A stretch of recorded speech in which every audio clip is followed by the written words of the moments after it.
Alors bonjour à toutes et tous, cette vidéo s'adresse aux étudiants qui passeraient à l'agrégation cette année et je fais cette vidéo pour les étudiants notamment qui sont en recherche d'amélioration en écrit 2, donc qui concerne plutôt la partie didactique, pédagogique et qui fait référence notamment aux sciences actuelles liées aux apprentissages moteurs, la philosophie, la sociologie, l'immersiologie, donc qui sont des sciences à investir dans la discussion qu'on peut avoir en écrit 2. Donc, ce qui fait la différence entre les CAPES et l'agrégation, c'est bien cette notion de discussion, de nuance, de critique qui doit intervenir à toutes les échelles du devoir. Donc cette discussion doit apparaître dès les premières phrases du devoir, doit apparaître en introduction, en démonstration lors du développement, mais aussi en conclusion. Donc cette discussion, elle irrigue totalement le devoir, que ce soit lors de l'affirmation d'une idée qui se doit absolument d'être nuancée par rapport au sujet qui est posé, et qui doit amener à ce qu'on appelle des tensions. Donc ça va être l'enjeu de ce premier temps, la discussion en introduction. Donc la discussion en introduction, ça se veut euh, non pas d'affirmer, mais de laisser des pistes au correcteur et à soi-même, de tensions qui seront développées ensuite lors du développement. Donc ces tensions, ce sont ça peut être tourné sous forme de questions, mais ce sont des problèmes qu'on ne peut pas résoudre. Ce sont des tensions entre les termes du sujet, donc des tensions qui sont élaborées à partir d'une mise en relation des termes du sujet. Lorsqu'il y a des conjonctions de coordination comme et entre deux blocs de termes, il faut interroger cette relation conjointe entre les termes. Quand les deux termes, par exemple, peuvent mener à une conséquence, peuvent provoquer un effet, par exemple des expériences corporelles qui bénéficieraient, qui détermineraient des apprentissages moteurs, il faut justement avoir de la précaution sur ce caractère déterminant en jouant sur le verbe et euh, en essayant d'adopter un point de vue critique sur l'affirmation que pose le sujet, en se demandant toujours si l'inverse n'est pas vrai, en se demandant dans quelle situation cela n'est pas vrai, mais aussi dans quelle situation cela est vrai. Donc ça invite à poser des conditions, ça invite euh, à mettre en relation donc la position des auteurs, il y a souvent une citation qui accompagne le sujet, à mettre ses propos en débat. Et donc ce qui va nourrir cette discussion, ça va être divers éclairages scientifiques, issus de la littérature donc scientifique à trait aux sciences humaines, aux sciences dures, voilà, aux sciences sociales aussi, donc du champ de l'EPS, mais aussi au champ des STAPS et autres. Et donc l'idée, ça va être de faire rebondir les idées des auteurs les uns par rapport aux autres, de créer une sorte de systémique, de déroulé logique par rapport au sujet, mais où la discussion est permanente. Il n'est pas possible d'affirmer une vérité dans une copie d'agrégation sans qu'il y ait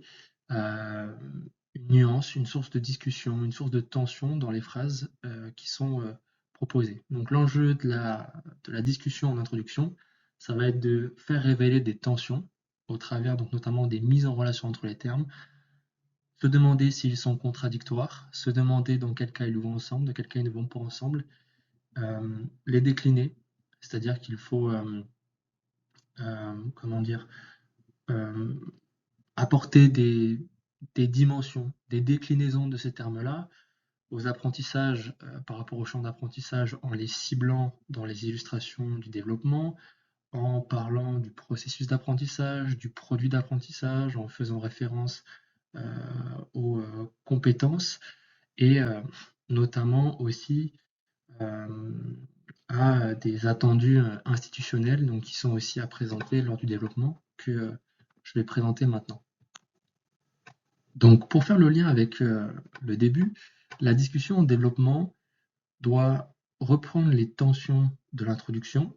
Donc on peut distinguer en deux types de tensions, les macro-tensions, les tensions générales du sujet, les grosses tensions,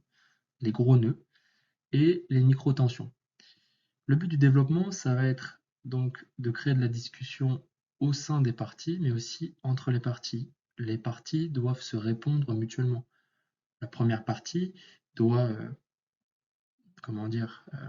reprendre les propos des auteurs et les affirmer, en quelque sorte prendre parti, mais en interrogeant certains points de la citation, et en jouant sur des micro-tensions, mais en allant dans le sens des auteurs. Pour ce qui est de la deuxième partie, celle-ci se voudra plus critique que la première, elle critiquera la première et prendra le contre-pied des auteurs en faisant référence à d'autres acteurs du champ scientifique et du champ professionnel. Et dans la troisième partie, cette dernière se veut plus originale. Elle prend en dernier lieu les deux dernières parties et elle se veut proposer une tentative de dépassement avec des illustrations qui se voudraient notamment dépasser le cadre de la leçon, qui se voudrait beaucoup plus original, par exemple une réflexion sur tout le parcours de formation. Donc la discussion en développement, elle doit apparaître dès le début. Donc l'idée du développement et de la démonstration, c'est d'être composé de 3 blocs.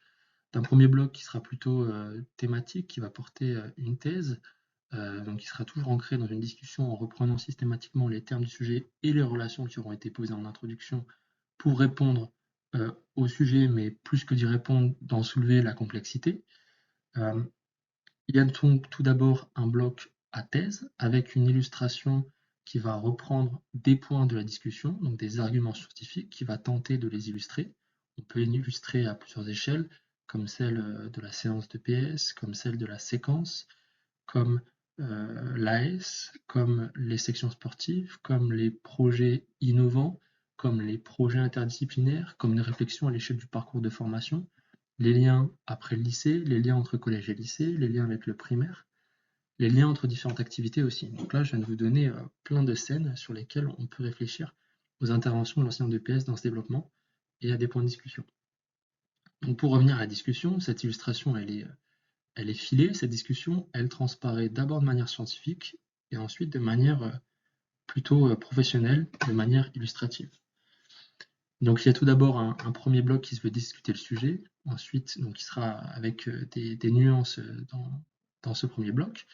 ensuite un autre bloc de discussion qui sera nuancer le premier, et enfin une partie, tout comme la troisième partie, le troisième bloc, qui se voudra, lui, une tentative de réconciliation entre les 2 points précédents, et avec une illustration filée, c'est-à-dire une illustration qui reprend les 2 derniers points. Dans tous les cas, l'illustration doit comporter une discussion, mais doit aussi reprendre